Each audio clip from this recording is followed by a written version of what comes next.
Welcome to this explainer. Today, we're unpacking a really fascinating data puzzle in the corporate sustainability world, specifically for the oil and gas refining and marketing sector. Looking at raw numbers for things like emissions or water usage totally in a vacuum, it just doesn't tell the whole story. To actually understand an operation's environmental impact, we need context. We absolutely have to standardize the data. So let's break down exactly how we do that using some foundational activity metrics from the SASB standards. To really grasp why this matters, I want you to think about this question. How do you fairly compare the emissions of two vastly different refineries?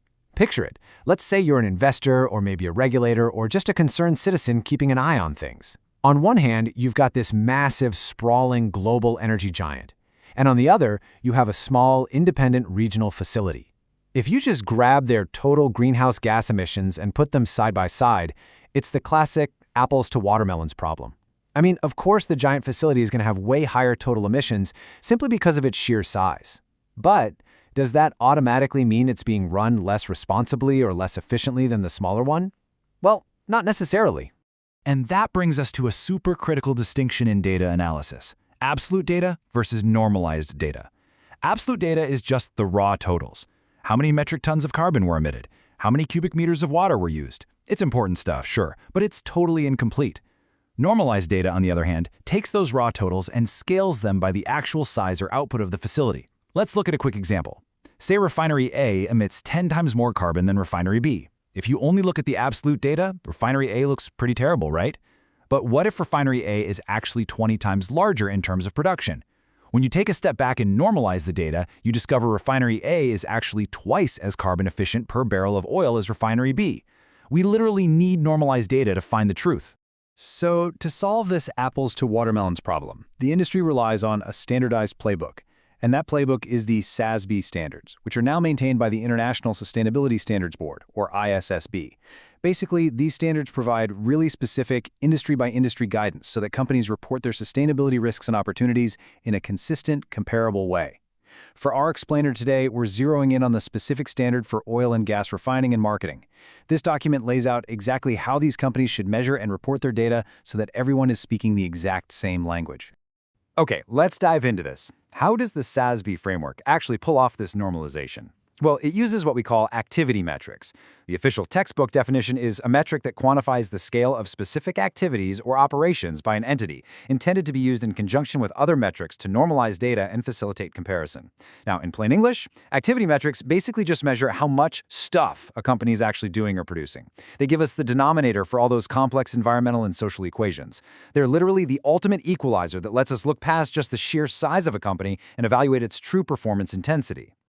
If you look at the oil and gas refining and marketing standard, there are two foundational activity metrics that act as this great equalizer. The first is refining throughput of crude oil and other feedstocks, carrying the code EM-RM-000.A. The second is refining operating capacity, with the code EM-RM-000.B. Both of these are quantitative measures, but they use very different units of measure, and they actually tell us two completely distinct things about a refinery's scale. We're going to break down each of these tools right now so we can understand exactly how they level the playing field. Metric 1. Refining throughput. Now, if you want to understand the scale of a refinery's environmental impact during a specific year, you first have to understand exactly how much material they were processing. This focuses purely on the raw input side of the equation. The standard defines refining throughput really clearly. It's the total volume of crude oil and other feedstocks processed in the refinery system during the reporting period. So it's essentially a measurement of exactly what goes into the facility over a given time frame, which is usually a year. And it's not just crude oil either. It includes other feedstocks, things like blending components, natural gas liquids, or even renewable feedstocks if the refinery happens to be blending biofuels.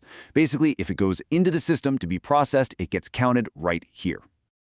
But here's the catch. A barrel of heavy crude oil is chemically and energetically super different from a barrel of natural gas liquids or a barrel of biofuel. You just can't add them up directly. It wouldn't make any sense. And that's exactly why this standard mandates a specific unit of measure, barrels of oil equivalent, or BOE. This is an absolutely vital acronym in the energy sector. BOE takes all those different physical volumes of various feedstocks and converts them into a single, standardized unit based on their energy content. By forcing companies to report their throughput in BOE, the SASB standard makes sure that the volume of work the refinery is doing is completely standardized, totally regardless of the specific mix of materials they happen to be processing that year. It's a brilliant solution. Metric 2. Operating capacity. Now, what's really interesting about this slide is, while our first metric, throughput, measured what actually went through the pipes during the year, operating capacity measures the maximum potential output of the facility. It measures what the refinery is physically capable of doing.